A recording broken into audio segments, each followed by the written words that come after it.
This is building an inclusive, innovative, and impactful board.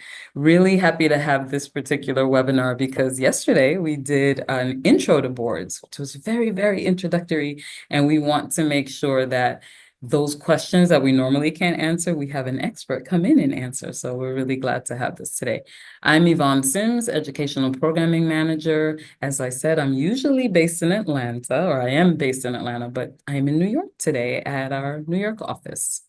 If you don't know Candid already, we are the coming together of two nonprofits, Foundation Center and GuideStar, and we've been together about 5 years now. Every year, millions of nonprofits spend trillions of dollars around the world. Candid finds out where that money comes from, where it goes, and why it matters. So through our partnerships, through education, through all of the data, we really help the philanthropic sector do what it does well. All right. So we have a wonderful speaker today that I'm excited to introduce you to and tell you more about, Suleiman Rahman. And I'm going to stop sharing so that he can share and I can tell you a little bit more about him. It's just fun because I get to read a screen. Yeah. So Suleiman, hold on. He is the CEO of DiverseForce and is a pioneering leader in executive search, board governance, and talent development. In 2017, he founded DiverseForce on boards in partnership with the University of Pennsylvania as an innovative initiative to strengthen nonprofit leadership through diverse representation. Through both DiverseForce on boards program and executive search services, DiverseForce has successfully placed over 400 diverse leaders on nonprofit boards and in executive roles. Suleiman also brings his leadership and governance experience to several influential boards, including serving as chairman of the board at Mastery Schools, a network of 24 K through 12 public charter schools. We have to talk about that. With a formal education background in engineering and entrepreneurship from the University of Pennsylvania, Suleiman leverages tech-driven strategies to shape the future of work, leadership, and governance. And without further ado, I will turn it over to him. Awesome. Thank you, Yvonne, and thank you so much for that wonderful introduction. And I want to thank your team as well at Candid, Carrie, Carrie, Miss Barry, sorry, and Carla, who's there as well, and just the whole Candid team. I had an opportunity to meet many of you in Philadelphia when you came to Philadelphia, so it's great to be on the panel and just the intellectual curiosity of everyone, and want to welcome everyone. I'm seeing some of my Philadelphia folks on the line here, and people from all across the country, and just excited about this topic today. I tried to fight it for a while, but my other half, she made me realize that I'm a governance geek. So and love talking about this and excited, and hopefully you all get some great information here today. And good to hear you had an introduction yesterday as well.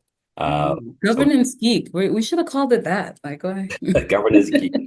Governance geek. So one thing we're gonna do though is see who's here because we kind of see who's here, but let's launch a poll just so that we know exactly who's in the room, sort of, kind of.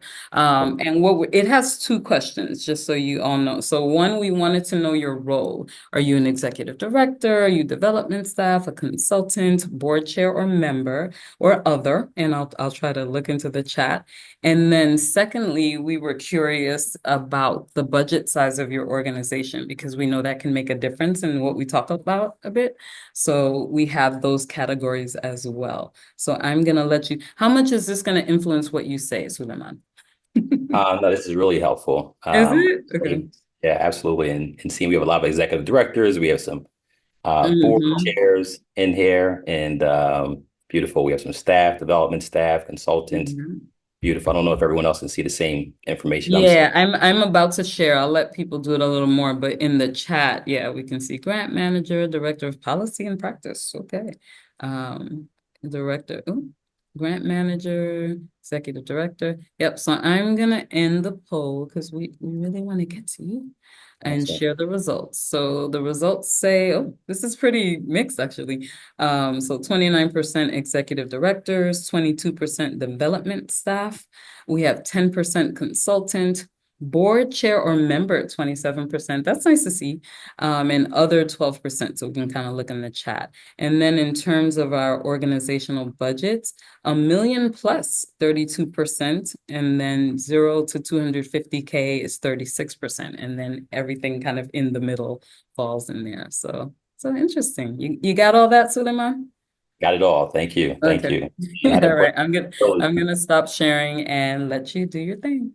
Beautiful, beautiful. Had a brain freeze earlier. I meant to say Krista Berry. I was getting names mixed up there, but Krista, sorry for that. And I'm gonna see if I can close out of this poll or move it out the way here. There you go. Yeah, go ahead and close it. We've closed it for everyone, so thanks. Beautiful, beautiful. So today's conversation is building an inclusive, innovative, and impactful board.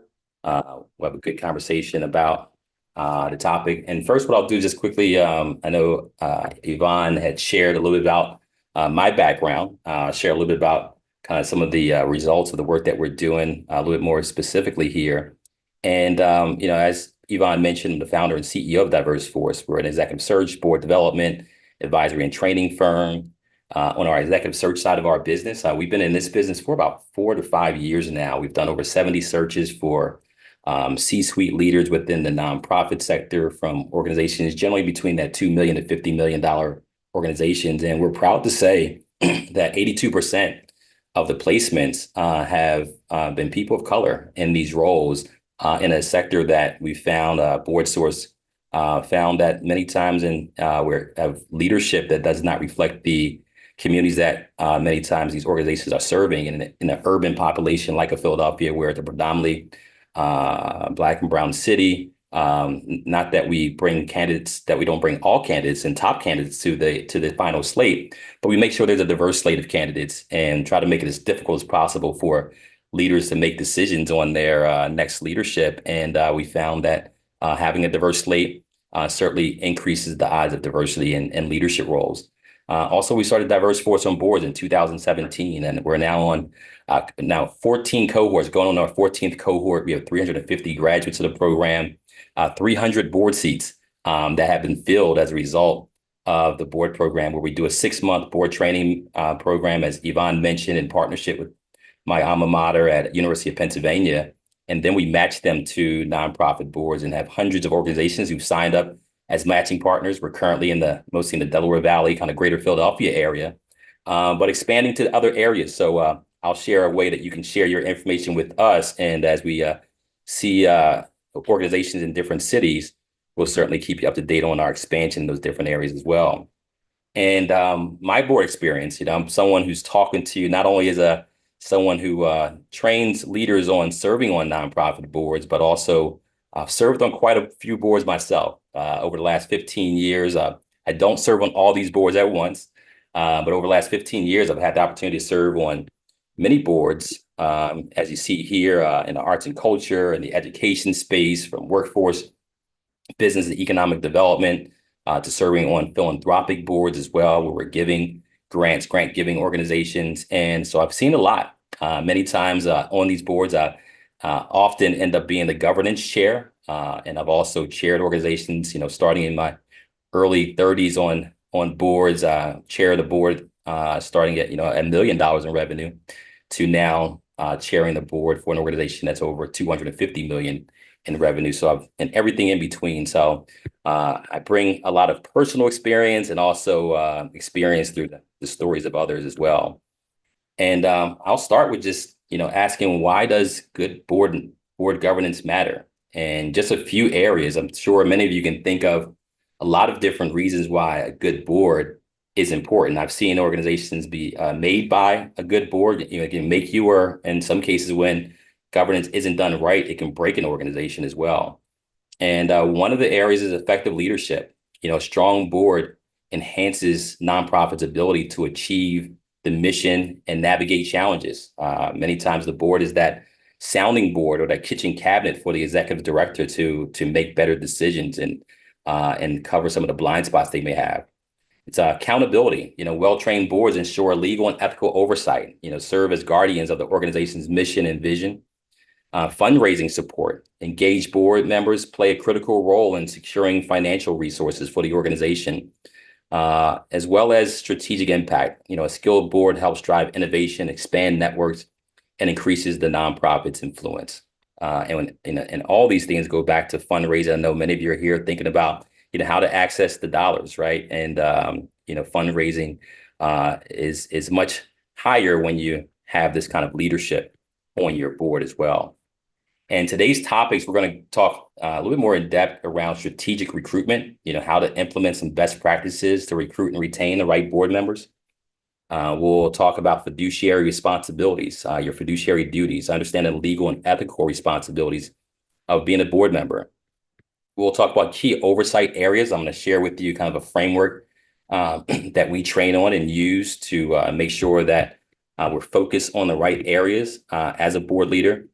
And we'll talk about conscious inclusion. I know many of you hear the term unconscious bias, and we'll mention that, but too often we get caught, we get stuck in this idea of identifying that we all have these unconscious biases.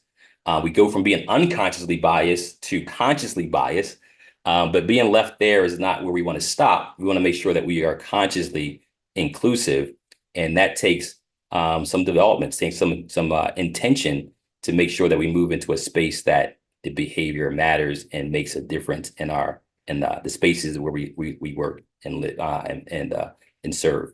Also, effective board habits. We may get a chance to touch on this. If not, Candid will be able to send out these slides and have an opportunity to have those kind of 10 habits that we listed as well.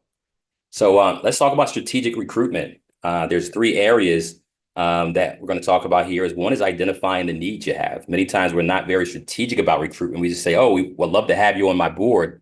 But are we being strategic about it? One, identifying your needs, identifying and creating a recruitment process, and making sure that there's a process to engage and retain those board members as well. One of the best ways to recruit is to have a good retention and engagement strategy on the board as well. So identifying the needs. Where do you start with that? Well, first it starts with a strategic plan. Do you have a strategic plan? Where are you looking to go? What are some of your key objectives, some performance indicators? What are some of the results you're looking to achieve?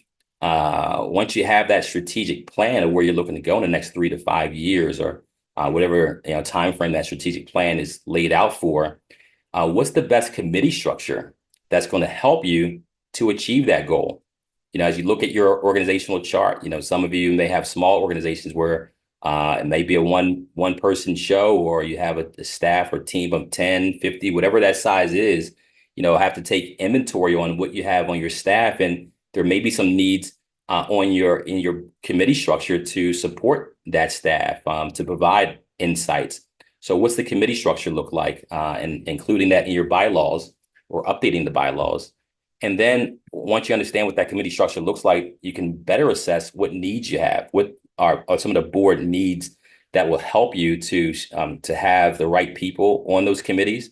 Many times you may say, I need a person with a finance background, but what does that look like? Does that person have tax background? They have an auditing background? What is the background you're looking for? Is this a person who has investment, can provide investment strategies for you? So really thinking through what are the needs for the organization. And then lastly is making sure, not lastly, but one of the first parts of make sure you document this and kind of asset map who you have on the board and where there's some opportunities for growth is by having a board composition matrix. And one of the questions, I'm surprised by how many boards I serve on, and we don't have many times a board composition matrix. So we provided a free resource for you. I'll also have this linked as well. Hopefully Carla or Yvonne can drop it in the chat as well.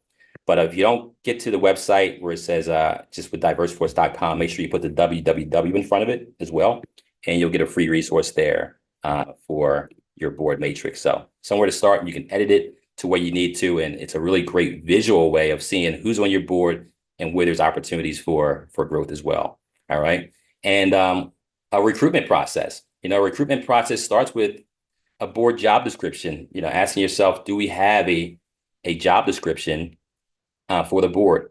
And I want to also just kind of frame this. I know we have some executive directors on here. We have some board leaders. When we think about board service, if you're an executive or within a nonprofit, one, understanding what a good board member looks like is going to be helpful. It's even better if you've had the opportunity to be a board member yourself. So I encourage people, especially if you're starting out in the nonprofit sector, you're a leader in the space, to look at ways that you can volunteer for a board as well. So an opportunity for you to be in a recruitment process, to also serve on a board where you can kind of see what it looks like to have good board governance, whether you're coming from the for-profit sector and need that kind of experience as well to be effective on boards, or you're coming from the nonprofit sector to see what it looks like from the other side of the table, if you will. Also building a list, a candidate list, building names, starting with just names, getting names and nominations from your existing board members. That's one of the best sources to identify. And when you actually already have an idea of who you're looking for, it's better to say, I'm looking for a marketing and a communications person that has crisis management experience or what have you, versus just broadly saying, who do you know that would be good for the board? So being very specific around who you're looking for, you'll get much more quality referrals. And I just encourage you to make a list, okay? And take that list, make sure that list goes through the governance committee, which typically will do some of the pre-screening to match up based on those backgrounds and those bios versus what you need on the board, to pre-screen, to make a short list of people that you're pretty much 90% sure that you want them to join your board. Because the last thing you do want to do is just have this and again, there's different ways to recruit board members, but I typically recommend that we screen down to people we certainly want on the board, so that we're not having to turn people down on the back end to volunteer for a board, if you will. So when you're doing your outreach and cultivation, you can with certainty know pretty much a certain level of certainty that this is someone that you would like to bring on your board, so you can focus more on providing information and sharing the social case for joining your board and why they want to potentially be a board member. So there's an outreach and cultivation stage. And then there's a nomination and confirmation, which again, typically the governance committee will nominate, be able to make a recommendation to the overall board to vote and confirm new board members onto the board as well. So that is the recruitment process.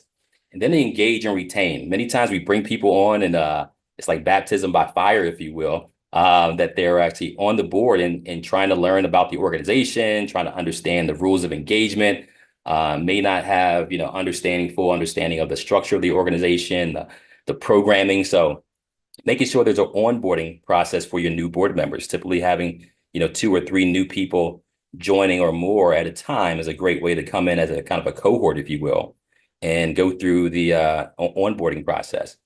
Also making sure that as a nonprofit leader, that you provide a level of transparency and continuous education for your board. Many times you have people coming from different backgrounds and different sectors. So having this common understanding of some of the challenges in your sector, some of the challenges that you are facing as an organization, and opening up for the board to weigh in, to understand what's happening. No one wants to be on a board where they feel like things are not transparent, where the leadership is hiding things from them and asking them to rubber stamp ideas. So, creating a space for that, right? Conducting annual or biannual evaluations. Okay, the opportunity for board members to evaluate their engagement. What are some opportunities for improvement for the board? But also a self-evaluation, self-evaluating how they're showing up and opportunities for them to improve as well.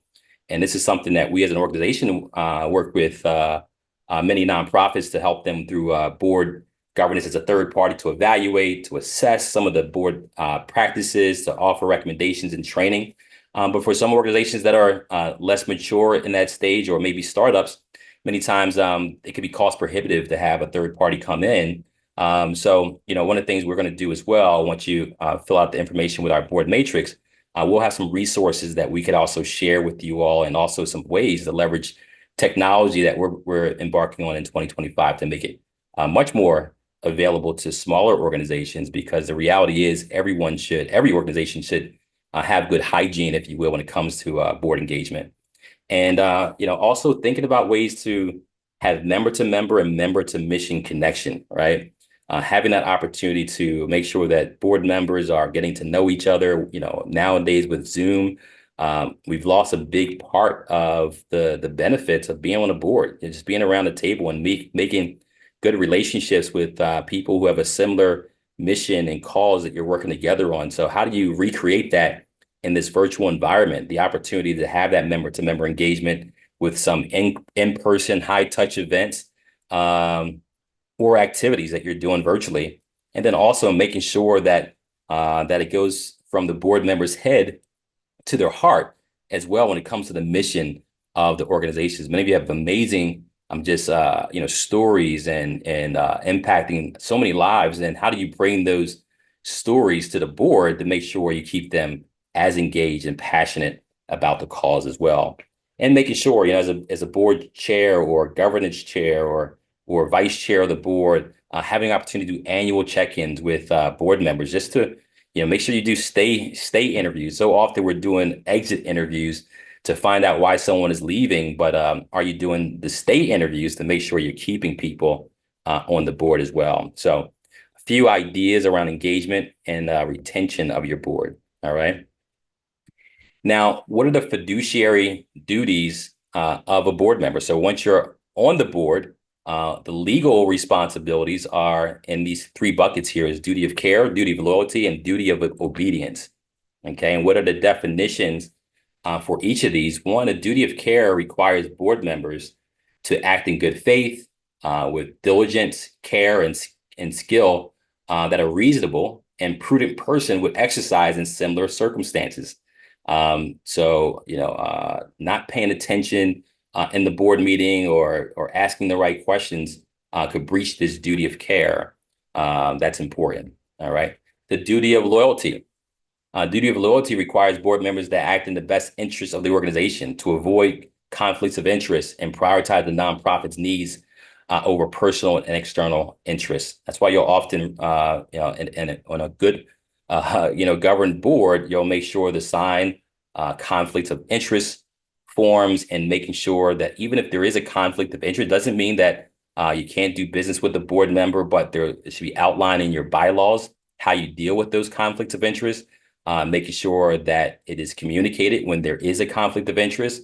In many cases, that particular board member will recuse themselves from voting on the circumstance. In some cases, it warrants to have an executive session with or without without the board member as well. So how are you going to deal with those conflicts to make sure you uphold this duty of loyalty as well? And then the duty of obedience, which is an old term phrase, but the duty of obedience basically obligates board members to ensure that the organization adheres to the mission, complies with the applicable laws and regulations, and follows its governing documents, such as the bylaws and policies. And most states, is the attorney general that is governing and making sure that organizations are following the laws, state laws, and organizations, particularly where you're based at. As you move into other states and start asking and requesting donations in other states, there are documents that you typically are going to fill out to be able to solicit donors in those respective cities or states as well. So making sure that you are aware of those things and that there's no blind spots when it comes to that, and getting proper legal counsel when necessary. Okay.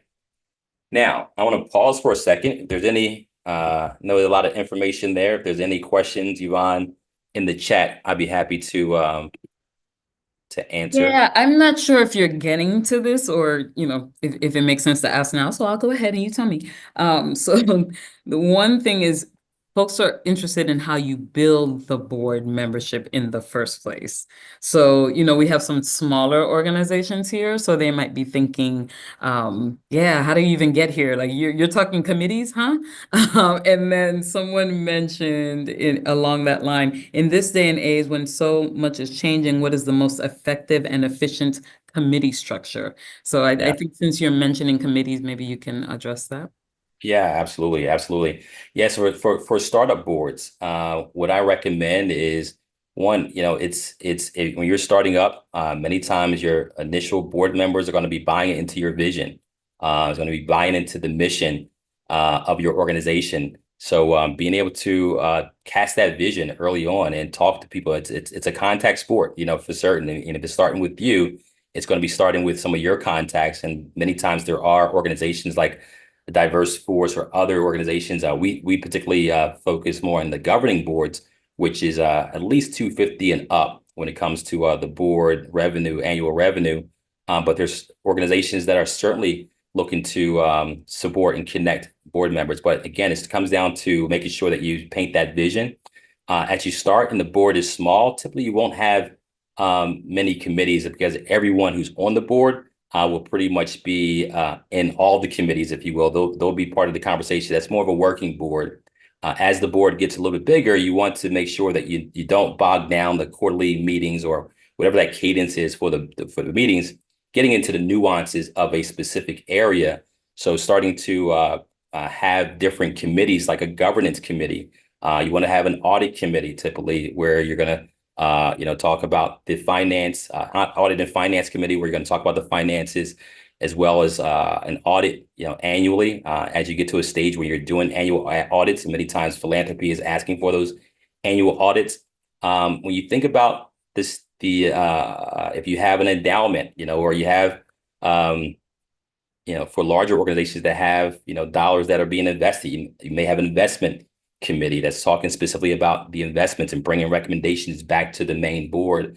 As you think about your organizational structure and you think about who you have on your staff, you're thinking about what kind of complementary advisory skills could you use around your organization to give advice, to have different perspective. So that can inform that you also start like maybe a marketing and communications committee or a diversity and equity committee or HR committee. So these are kind of functional committees that can be advisory as well to the organization. So hopefully that's helpful to just thinking about. And basically it's an opportunity to be creative. I'm also encouraging organizations to have a technology and innovation committee. As AI is starting to evolve, who's going to keep an eye on that? Who's going to advise the leadership on some of the advancements and thinking about the types of talent that you might need on your board in order to keep you up to date in ways that you can take advantage of this kind of digital transformation that's happening. So again, thinking from an advisory standpoint, but also from a governance standpoint, to make sure that you have good hygiene in that respect. So hopefully that answers Yeah, some of those questions. that is helpful. And you're using the word advisory, so I'm going to pose this question as well. Ninfa wanted to know, can you talk about advisory board versus board? Yeah, so a governing board can be advisory as well. As a governing board, always try to remind people that we only have one employee, and that's the CEO of the organization. We don't, we don't lead the staff. That is the executive director's role. So there are some areas that we have to be very conscious of that when the organization is asking us for our recommendations, it doesn't mean that that's the law and that they have to follow that. You typically want to have the faith in the CEO to make those final decisions. So that is more of an advisory capacity where we're advising the organization, but not necessarily a governance topic. And there's organizations that may not have a fiduciary board, which means that they're not legally board members, but they are advisors to the organization. And that's where you have an advisory board versus actually a voting board members as well. And also some organizations have a governing board where they have fiduciary responsibilities and legal responsibilities to the organization and to the state and to all the regulatory bodies. But then you may also have an advisory board that might be young professionals or other stakeholders that you decide to also help complement that governing board that typically requires at least 3 people mandatory, which is typically the president or chair, the secretary, as well as the treasurer. Everyone else, that you add to the board will be guided by your bylaws and where you find is the best practice for the size of the organization where you're at. So hopefully that touches on a few of those topics. I will keep going, and we'll certainly leave some time for more questions as we go along as well. Okay, thank you. Absolutely. Now, as you're thinking about, the responsibilities, and I see the chat. I'm not gonna get distracted by the chat there, but I'll let you, Yvonne, look through it. And yeah, the areas of focus. The acronym that we kind of created for this is FORS. The FORS, if you will, it's a financials, operations, reputation, and strategy. These are four areas that a board should be looking to kind of at least be have an eye on from a strategic perspective, sitting on that board. And another framework that, and I'll show how this kind of works together, that I recommend is the GRC framework, which is when we think about these four different areas, think about it from a standpoint of governance, think about it from a standpoint of risk management, and think about it from a standpoint of compliance. This will make sure that we're covering, if you will, those that duty of care, loyalty, and obedience by overlaying kind of those different areas with these different areas of governance as well. And as a governance with a big G. And when we think about financials, these are just examples of a good board overlaying kind of the GRC model or framework on top of financials, which is one is the board reviews and approves the budget each year, the financial reports and the audits, right? Also, from a risk management perspective, implementing internal controls to maintain cash reserves. What are internal controls? When it comes to finances, it could be, what's the authorization for the executive director as far as how much could they, sign off on checks before the board must also approve, right? Thinking about separation of duties. When you think about an organization that has many different vendors, is the same person who selects the vendor, monitors the vendor, and also pays the vendor the same person. That could be, not that, you give everyone the benefit of the doubt, but this could be a potential a recipe for fraud as well. And you'd be surprised how much fraud happens in organizations. So just having good internal financial controls, best practices. I always like to say good board hygiene to make sure that we eliminate those risks. Obviously, as an organization is small, you have to, there's less opportunity for those separation of duties, but it's making sure that the board, especially the organization grows, that these grow accordingly as well. Compliance, all right? Compliance with the IRS, with the Form 990, also generally accepted accounting practices by the board. So this is just examples of when we think about governance, risk management, and compliance when it comes to financials.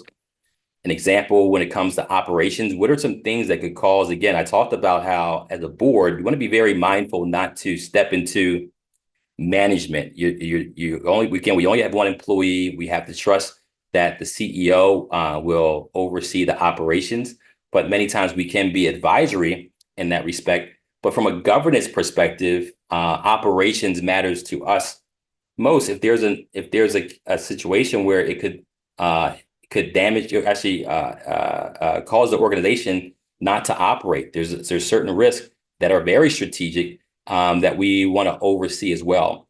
And for instance, from a governance perspective, the board ensures operations aligned with the mission, aligns with the strategic goals and ethical standards. So those are governance level things that we want to make sure that we're overseeing and that the organization is moving in the right direction. From a risk management perspective, develop business continuity plans. What does that mean? What happens if? Now, I'll give you an example. What happens if the organization is hit with a cyber attack, right? I've been on boards where this has happened. In fact, one example of a board, we got hit with a cyber attack and got a ransom. They had our data hostage, and this cyber attack would cause the organization pretty much to go out of business if we were not able to get access to that data. In that case, the organization, we ended up paying a ransom, okay, a multi-million-dollar ransom. Good thing that we had insurance. Again, good governance and questions to make sure that we're properly covered in these scenarios. We had good insurance. We also followed the proper protocol throughout that process, and the insurance was able to actually reimburse that ransom in that case. Had another case with cybersecurity, where we had really great processes in place that we were able to catch it early enough that we had backup information. So we were not, again, another ransom came and we're asking for, millions of dollars in this case, and we did not end up paying. And talking closely with the FBI and our insurance policies. So again, prevention is an ounce of prevention many times is much better than a pound of cure. So making sure that we're thinking through what happens if the executive director or CEO steps down today? Is there a succession plan? So again, risk management, from an operations standpoint, compliance, adherence to laws and workplace safety standards. Again, these are some examples of areas that we can think about. From a reputation, okay, so the third letter here is reputation. Governance, making sure the organization upholds a good representation. So monitoring internal and external relations and communication. So having those conversations with leadership about sensitive topics or potential media crisis that you may run into. Risk management. What is a crisis communications plan? Preparing for some of the things that might happen, and do we have a plan to communicate if something like this happens, right? And again, you're going to balance the needs that you have today based on what are the potential needs of the future. So it's more of it's an art than it is just a science, but again, things to be able to think about. Compliance, following ethical guidelines as we are managing our reputation in these spaces. Now, strategy, okay? From a governance standpoint, set and monitor long-term strategic goals.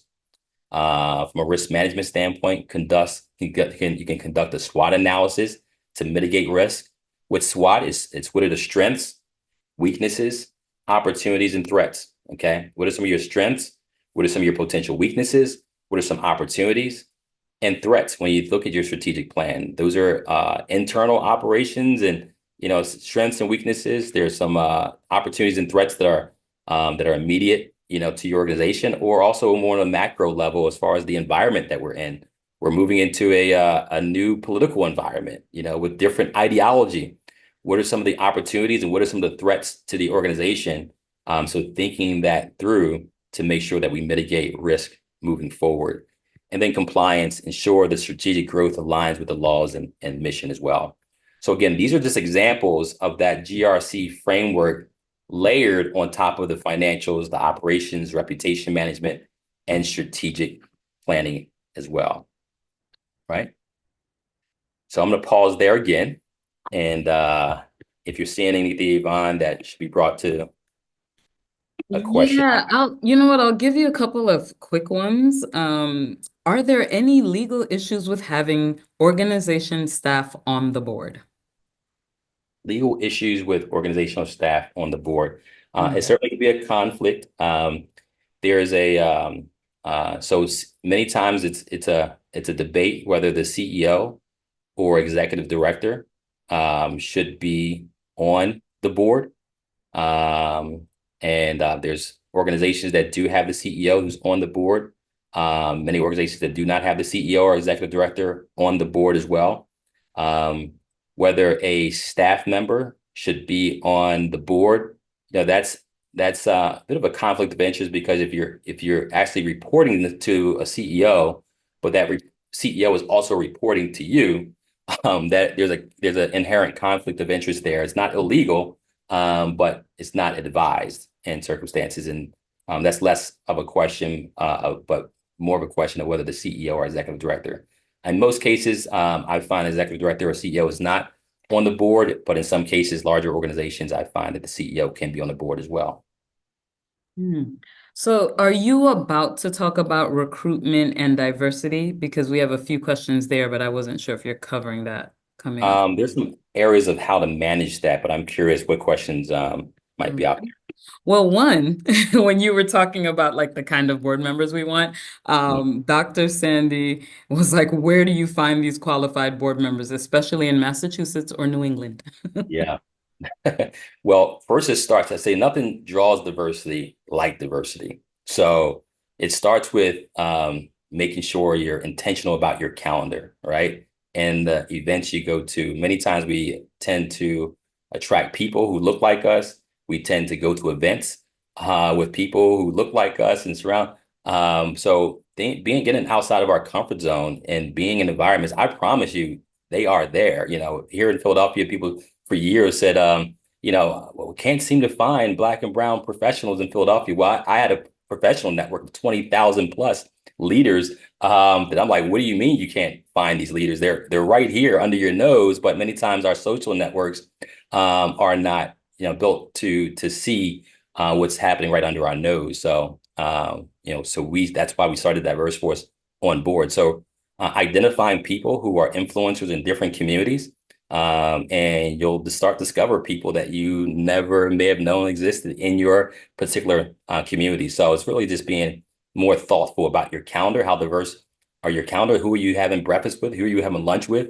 Who are you breaking bread with at dinner? That really breaks down barriers many times, where you're not just having these kind of Zoom calls, but who are you breaking bread with over your dinner table, or inviting to your home for more intimate events. So there are some influencers that can help you connect to those people, but also being thoughtful about your own connections as well can help you to start to attract more diversity to your board.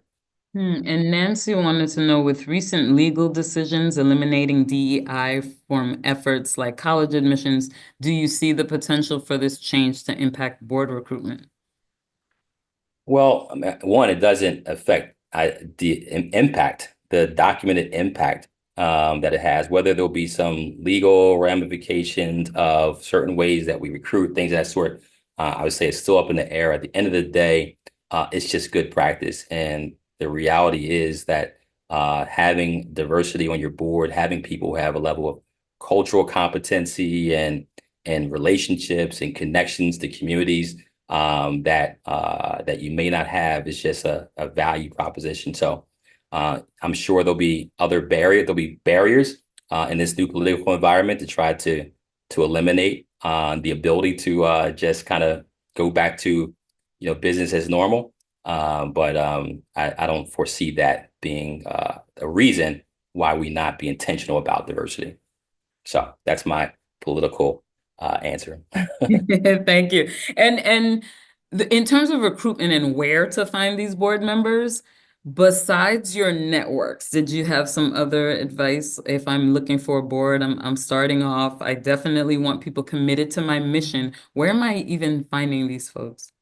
Yeah, I mean, there's a lot of affinity groups out there, right? There's employee resource groups at companies. There are Blacks in Technology. There's National Association of Black Accountants. There's uh National Marketing Exec, all kinds of organizations, affinity groups. When you start looking for it, they'll appear. I promise you that. But then there's again identifying people in your network that you can connect with and asking them what organizations are people a part of, and I'm sure you'll start to identify. It's not as I think it's as hard as many people make it out to be. I think it's more the intent, and again finding influencers or relationships that are in those circles, and all of a sudden things start to open up. So, and many times I serve as that person on many boards where, and that's why we want to scale that with our DiverseForce on Boards program, having over 300 plus. But again, these are not national, but I reckon, in every city you have chapters of organizations and yeah, there are a lack of diversity in some cities. So again, thinking about the constituents that you serve in those respective communities and making sure there's representation on the board. That could be between, rural population, where making sure you have people who have rural backgrounds, or urban environments. So there's different dimensions of diversity, and how is that reflected in your respective market? You want to make sure you have people on a board who are proximate to those cultures, those challenges, because the people closest to the money aren't always closest to the solutions. So. I like that. We actually mentioned that yesterday, and someone just, I'm gonna try to find the question. It's similar or tied to this. Says we currently have a non-donor based board. Not sure what that means. How do I transition it to a donor board? And I feel like what you said may touch upon, we're not talking deep pockets, we're talking something else. So can you touch upon that? Yeah, it sounds like they're talking about the fact that they may not have a get-give requirement for their board, meaning someone who can give money as well as someone who can get potentially tap into money. And the board composition matrix that I sent out will help you to uncover, that you may have people on your board that have the intellectual capital, they may have the social capital, they may have some cultural capital, but they may not have financial capital or access to financial capital. So doesn't necessarily mean that you have to have everyone on your board being a donor, which in some cases people, organizations are doing that. And we recommend them not just have people who are closest to the money, but people who are also closest to the challenges and the networks as well. So having a good diversity of people who have those other forms of capital, but also those who can have access to financial capital. So everyone plays a role on the board, and being able to identify that you have those people. The board composition matrix will help you do that. Thank you so much. Absolutely. All right. I love the all the energy in the chat. I'm making sure I don't jump in there and get too off track. Sometimes I don't let my the topic get in the way of what I want to say. So I'm going to try to stick to a agenda here, and happy to continue to riff on different questions as well. And we will touch on some of the things you mentioned as well, Yvonne, as far as here is the benefits of inclusivity. Despite the political environment, these things won't change. The fact that diversity and leadership will help you to attract and retain talent better. Many times we are in these homogeneous communities and we're asking that question of where do we find people, if you will, like they're on Mars somewhere. But the reality is that many of them are right in your backyard. But because we don't have people that are on our staff or people who are on our board to be able to, who are organically in those communities, who have family members or friends or relationships or, part of organizations that are affinity groups that are, in those particular communities, we may not have access to them. Okay. So increasing an organization's ability to recruit and retain top talent, not only for your workforce, but also on your board as well by being an inclusive board. Expanded reach, opens up new market segments of donors and volunteers and advocates. We find that many times we have a development director who is, again, tapping into their natural communities and networks they've typically tapped into, which ultimately many times ends up being the folks that we're cultivating to serve on boards.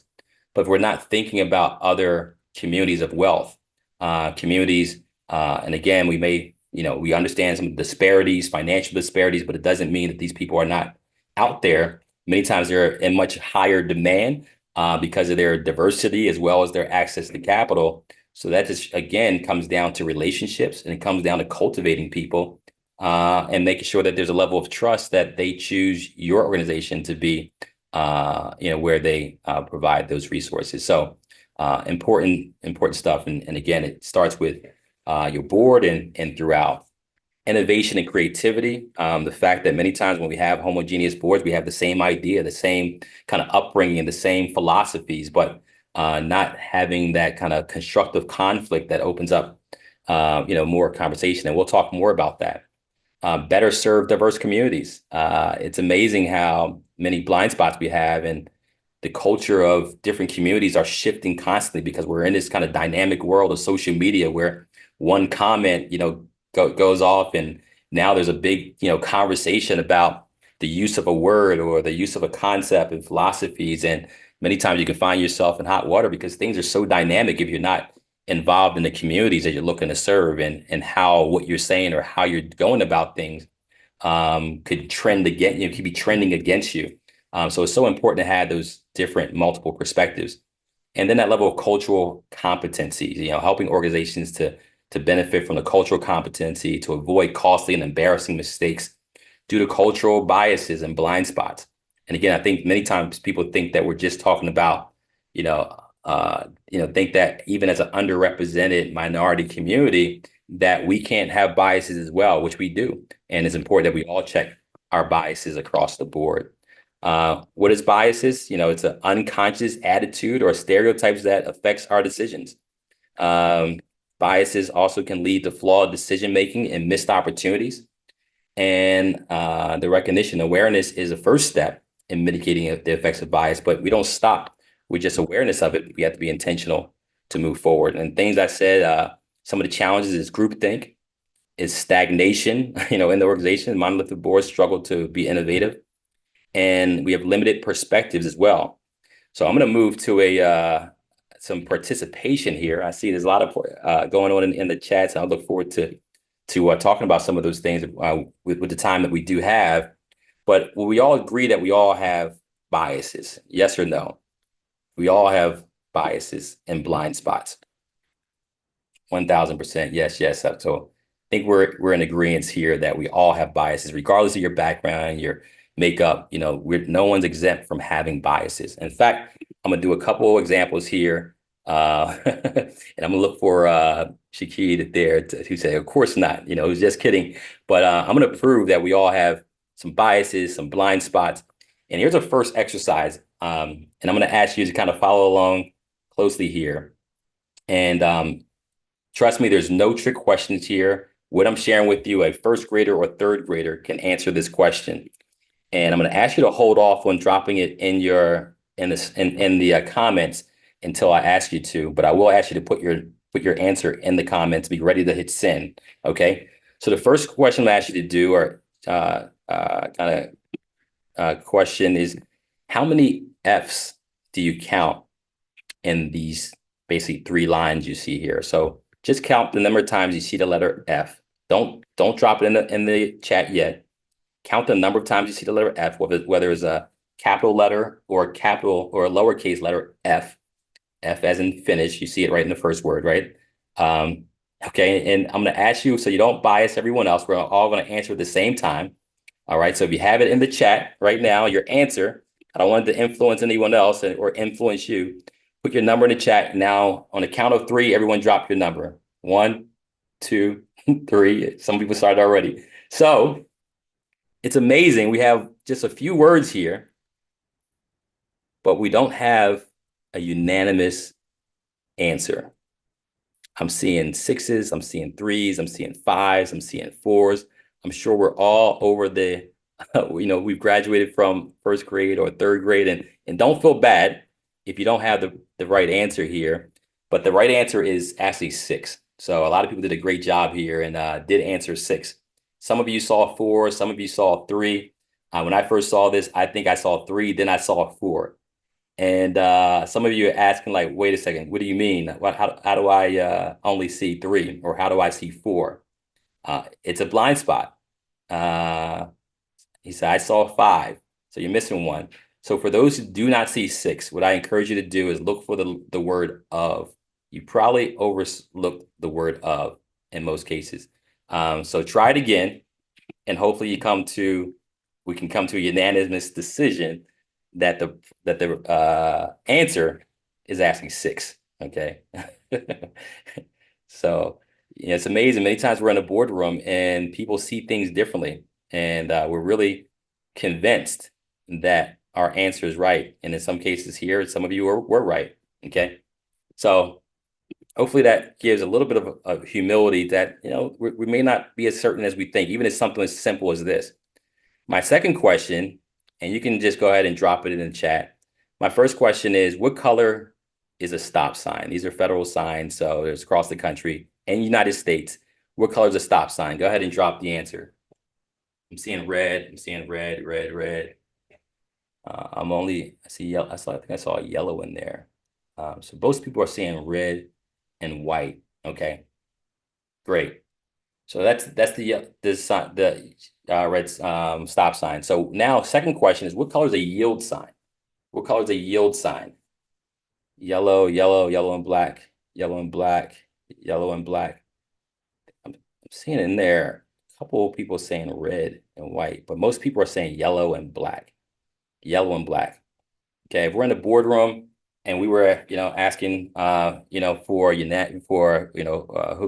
whether it's yellow or black, the answer would be yellow and black. However, yield signs are not yellow and black. Stop signs, everyone was right, is red and white. Yield signs are actually yellow or red and white as well. All right. Now, I know many of you are saying, no way, not in my city. They're yellow and black. In fact, I did this in 2006. I was at a big event and I was in New Orleans, and a woman on the stage was sharing, and she said, "What color is a yield sign?" And I just knew it was yellow and black. And when she said it was red and white, I said, "Not in Philadelphia."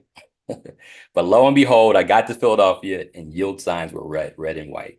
And it just really blew my mind that something as simple as that just got by me.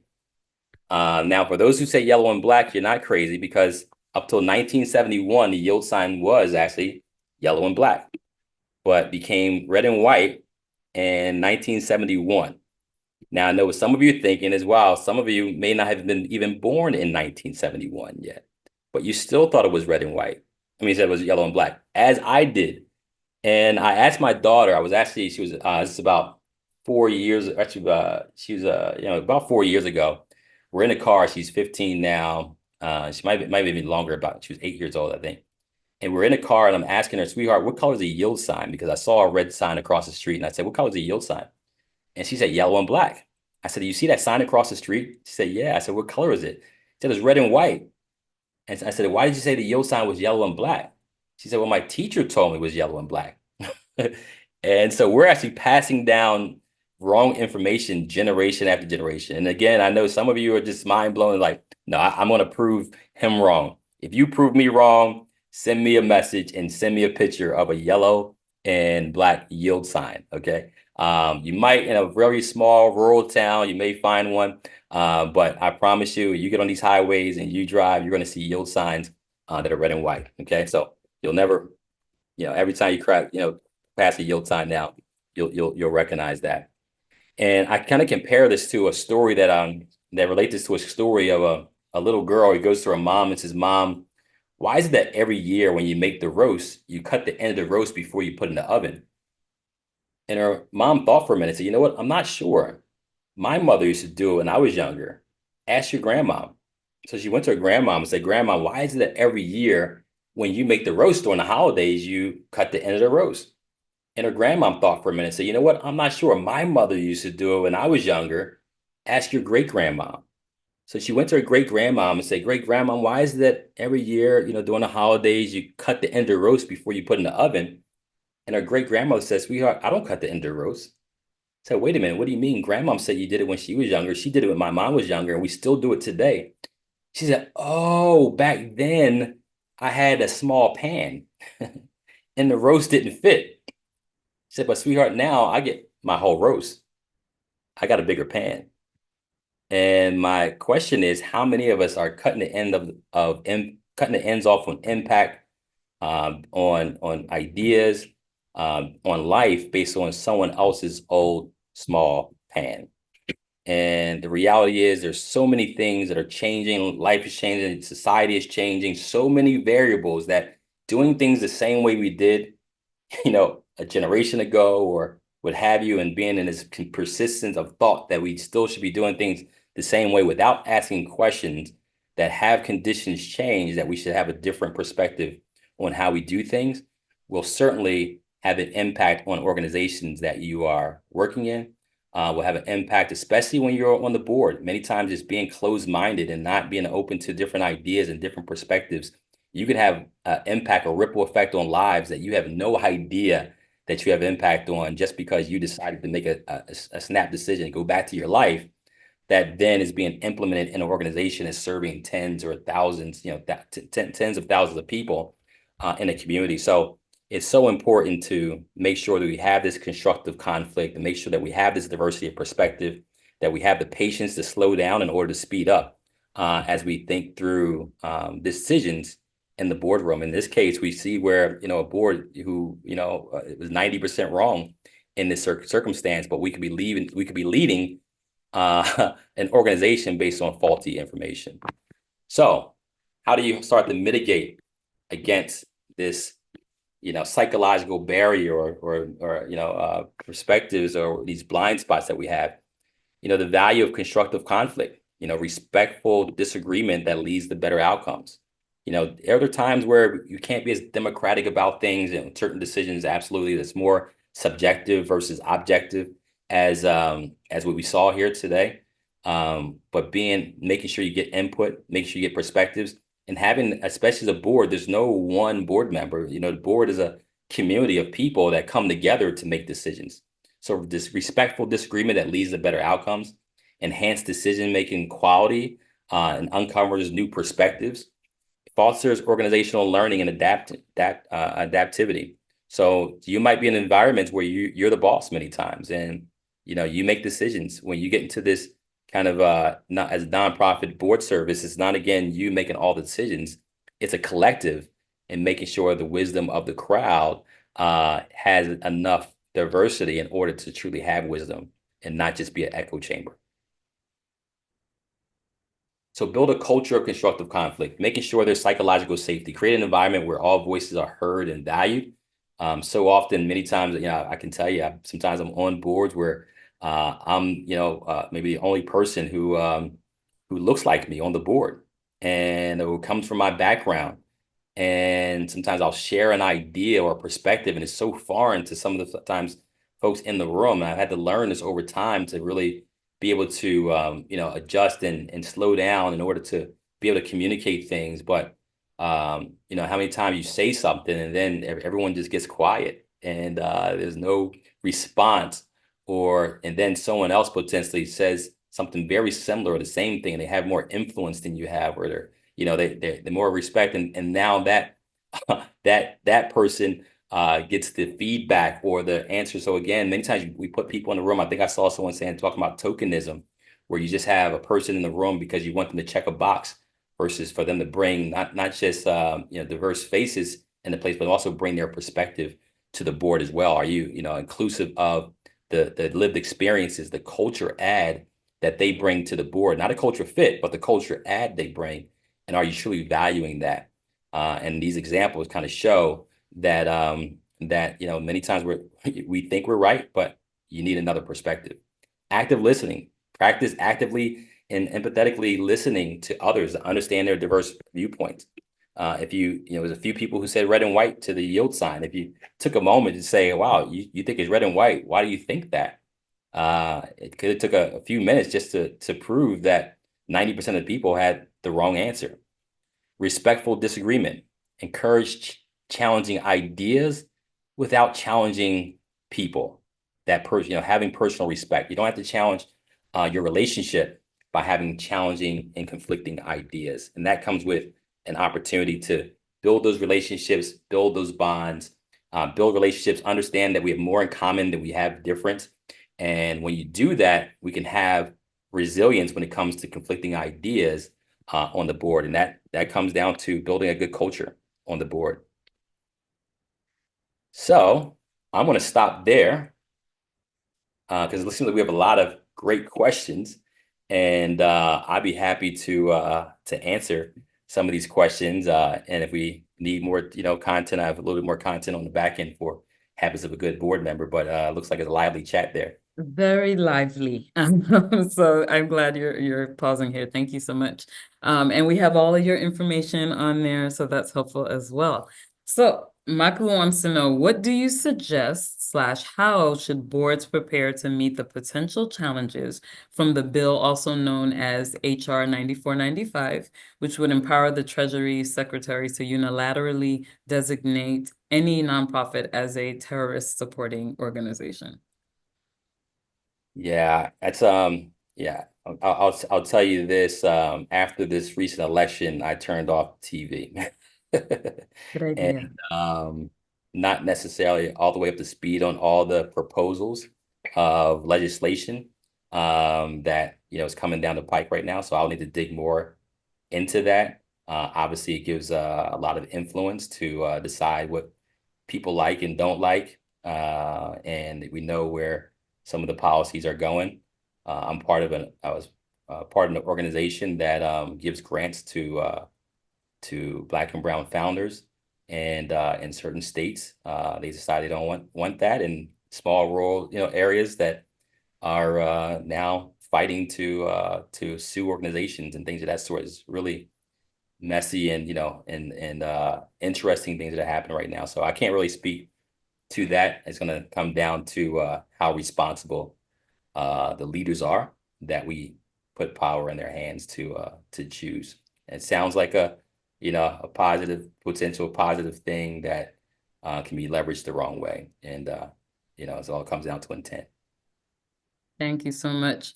Rachel says, in thinking about innovative and impactful boards, I struggle with finding ways to engage board members in ways where they are excited to be an ambassador for the organization in multiple settings, i.e., through social media and in social settings where they feel comfortable doing elevator pitches. What Mhm. do you suggest? Yeah. Sometimes we have to be reflective on ourselves as well, right? And making sure as a leader of an organization that we're giving people things to be excited about. If you are showing up and we're making the impact, we're doing the work, then people will feel very comfortable sharing. In fact, there's a level of currency. There's a level of currency for board members that are on the board of an organization doing great work. So it all comes down to the impact we're making, the work we're doing, and then also finding people who are mission aligned. Many times you may find people who are have all the skill sets, the experience that you want on your board, but are they passionate about the work that you're doing? Are there people who can relate to the work and have a story behind it? Those are the people who are more likely to be huge advocates as well, in any space that they're in as well.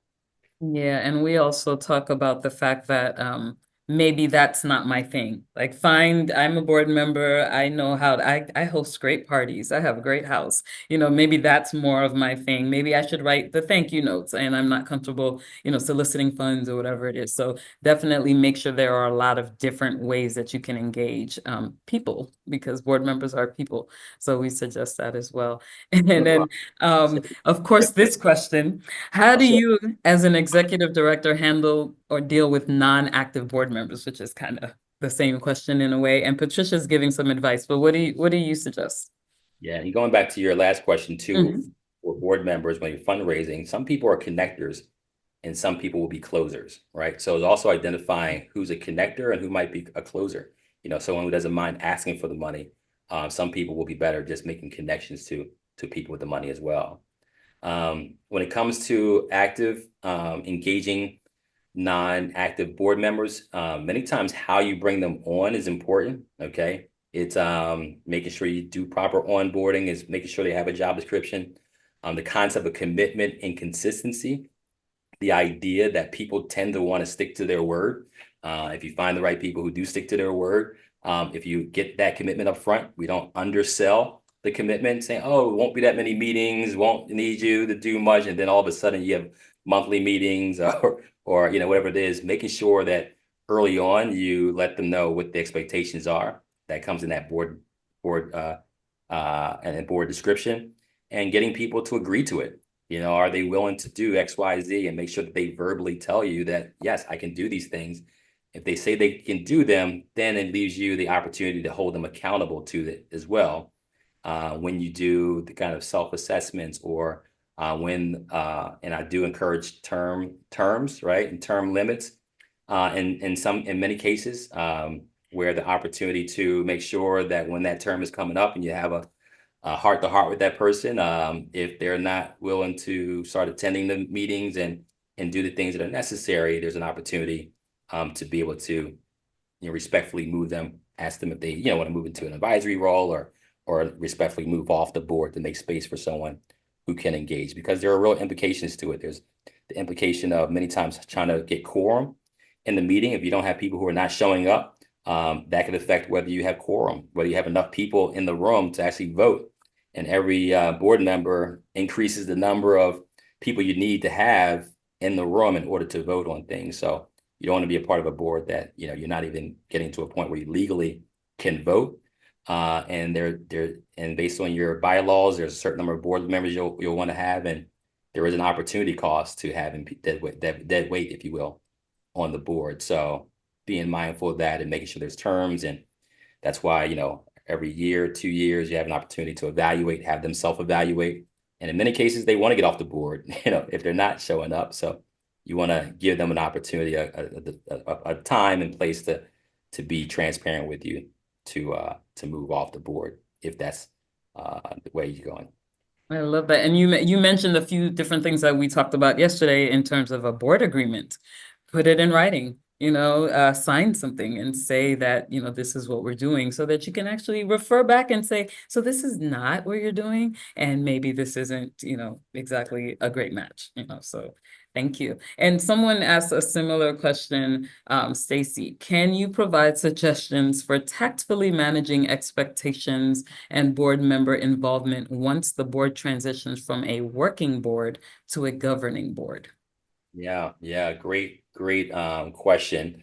There are life cycles of a board, and many organizations go from being a working board where everyone's hands-on and they're in the operations, of the business, where you may want to move to a governing board where you have the staff, you have the team, the CEO or executive director wants to make sure that they don't have overreach from the board, so they're moving more to a governing board.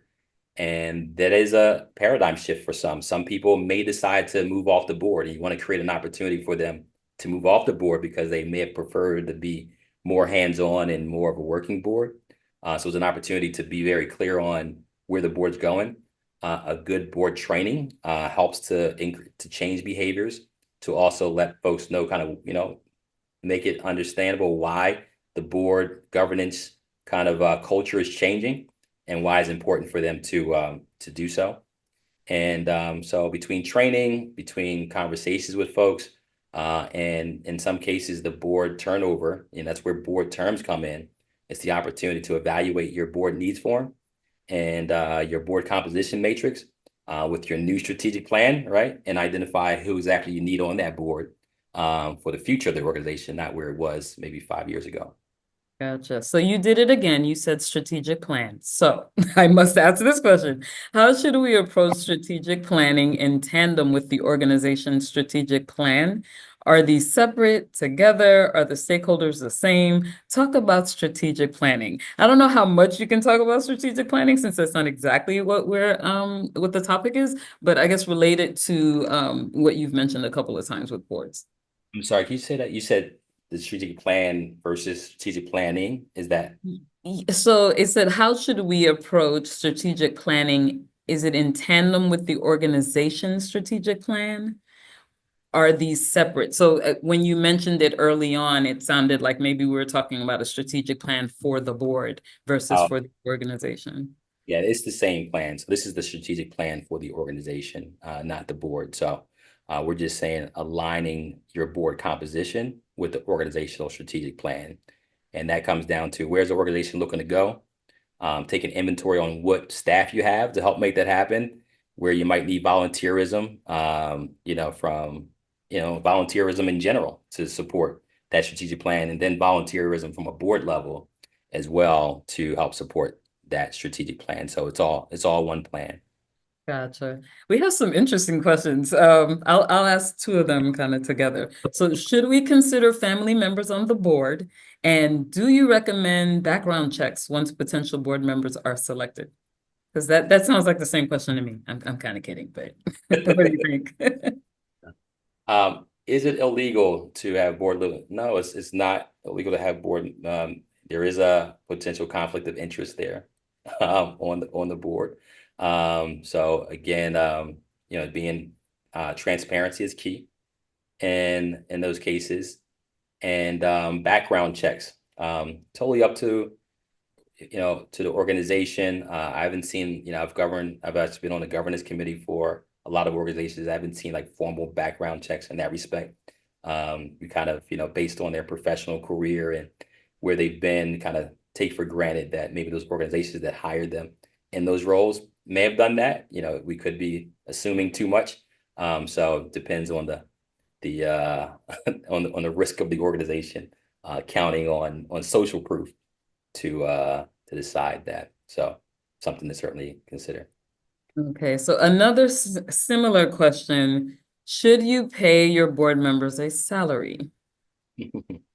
So we get this, this is certainly an ideology that different people have around board. Obviously there's for-profit boards, and there is, in the traditional corporate boards, for-profit boards, publicly traded companies, board members get paid. All right. And I personally believe that it makes sense to get paid on a for-profit board because your constituents are many times are your stakeholders are investors. So you're 100% aligned with their interests. Hopefully, in some cases, you're aligned with their interests in making sure the company is profitable, right? Um, in this case, for nonprofit organizations, our stakeholders are communities that we're serving. Our community, they are stakeholders. There's a different kind of stakeholder base. It's the donors who are giving money and without anticipation of profit. So if there is necessarily a profit motive for board members, there can be some conflicts of interest there. I think that it also, in some cases, undermines the diversity on boards because you have to be thoughtful about the resources that you have as a nonprofit organization already trying to be fiscally responsible and do more with less. So forcing an organization to pay board members could also start to diminish the amount of diversity that we're seeing on boards and the progress we're making there. So I personally don't believe in nonprofit sector moving to a for-profit. I think there's a lot of unintended consequences of that. I think there's a lot of people who are willing, able, and to get this emotional and spiritual revenue from giving back. And I think that we kind of could have some unintended consequences of moving to a for-profit model. Thank you. I'm glad Meg mentioned this. We have a family foundation, so multiple family members are members of the board. Is that a problem? We balance it with other members. Yeah, and it's similar to foundations are similar to like startup companies, and many times you'll start off by having investors and folks who are part of the part of the company. And the foundations typically you have that family that's going to be the core of the board members, but you want to start thinking about as you mature the organization, independent board members as well. So family foundations having independent board members. You can look at organizations like the William Penn Foundation. I think they have about most of the family members, the Haas family is board members. They have maybe a 3 or 4 independent board members as well. So that's part of your bylaws to say, here's how many family members we're going to keep on the board, which is perfectly fine, and kind of keep that legacy moving forward. And then making sure we have some independent board members on there as well. And depending on the types of foundations, there's different laws around that as well. So being thoughtful, and that's a little bit above my pay grade for all the different foundations. Gotcha. We're going to return to the strategic plan just for a moment. Does the board create the strategic plan? The board works in tandem with the leadership to create the board. Definitely want to get buy-in from the board, along with working with the executive director and the staff. The process of the strategic plan is just as important as the actual strategic plan. So many times, getting input from the board, doing board retreats, having the opportunity to think more strategically. A lot of times we're in the board meeting, we're in a kind of fiduciary mode, we're voting for things, and we're being strategic in many cases, but then the opportunity is to me to be more generative, like to really question the questions and to really think generatively. There's spaces that we want to create, facilitated spaces where we can have the opportunity to have those conversations. And because every board meeting is not the time to be generative. Many times we're in the board meeting, we're trying to work through this, work through projects and plans, get things approved, and a board member is kind of creating, a whole new idea and potentially having the staff run off to do things that are distracting from the current strategic plan. So there's time and place to be, fiduciary. We're voting for things and moving things along operationally.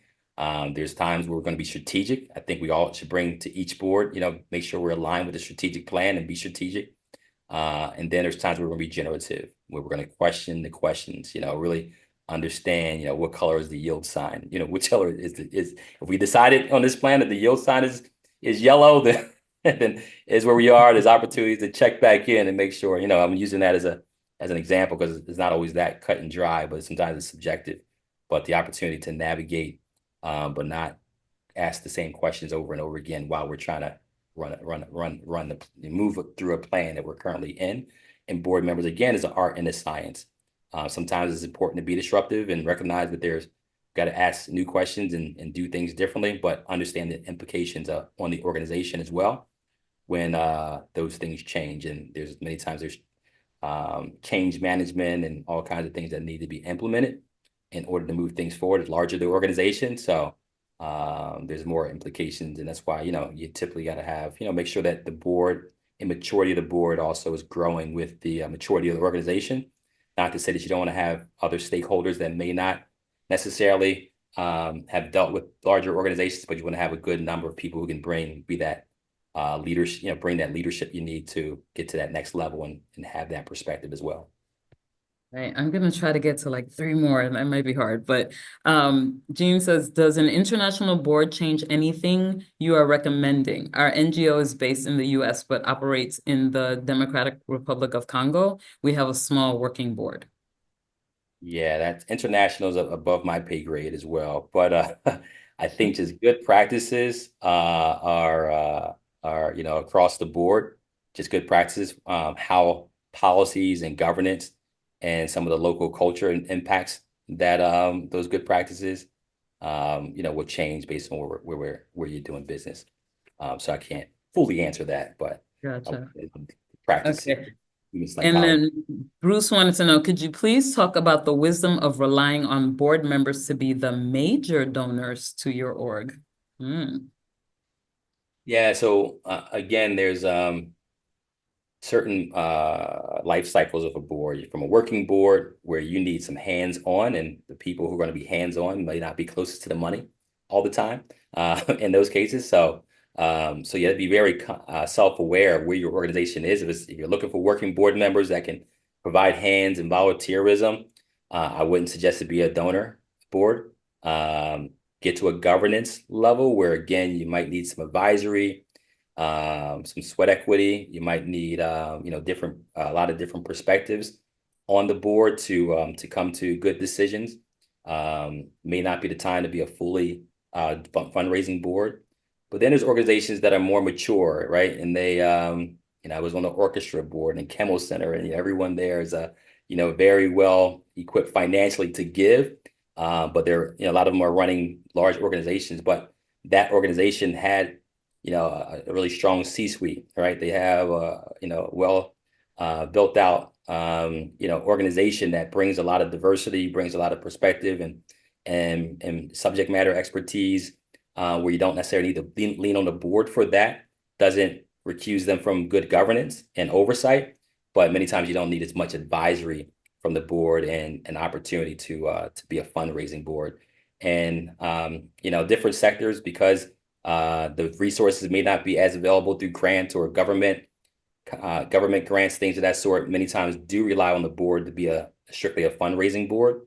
So sometimes it's hard to thread the needle with both, getting that diversity of perspective and diversity of governance, along with finding people who also can give $5, $10,000, $20,000 a year or more to the organization. So I always recommend, even in those boards, that you have levels of diversity and having people commit to what's meaningful to them. So Meaningful for their them. social economic status, they can give more or less. I love that. Yeah, we use that language as well. Meaning a gift meaningful to you. So I think this will be our last question. Maybe I'll sneak one more in. Our board currently does not have term limits, and most of the members have been members for 20 plus years. This has led to a lot of stagnation and a culture of status quo that hasn't led to much diversity or innovation. Is there a tactful way for the staff leadership to approach this? Yeah, so that is a hard question in many cases. Yeah, folks been around. I encourage term limits for the very reasons that everyone mentioned there. There's ways to stagger those term limits, especially how you can find ways to keep that institutional knowledge within the organization. And there are some ways to move people off the board and also have kind of a cool off period.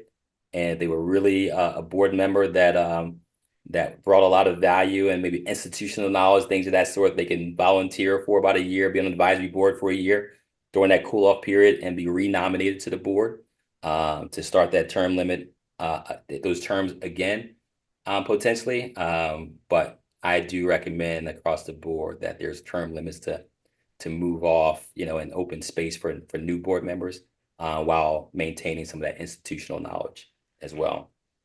Yeah, we talk a lot about having a third party, whether it's a workshop, whether it's a webinar like today, a consultant, a retreat, something where you're getting an outside voice to say, these are the best practices and we love you and emeritus and all those great words, but it's time to do things differently. But thank you so much. I'm wondering, wait, I think I can get one more question in. We should have board members who have specialized knowledge, like a lawyer. So how much should we expect from them? Free legal service or just advising? Again, it comes down to expectations up front, right? What are you expecting from them?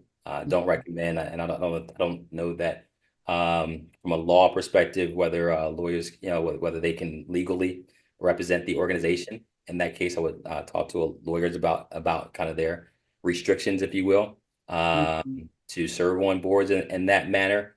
But ideally, they're in a governing space where you're not relying on, unless you're paying them.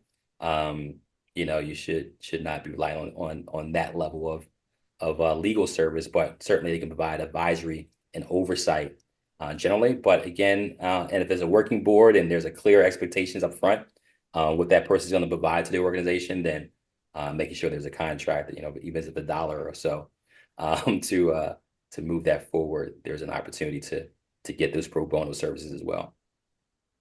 Thank you so much for coming. I didn't know you were a governance geek. It seems like we have the opportunity to maybe do this again and maybe a series of governance geek questions because you had a lot of questions that people had. But we appreciate you. Thank you all for being here today, and we hope to have you back soon, Suleiman. Pleasure. I look forward to it. Thanks for having me, All and good. right. Bye, all.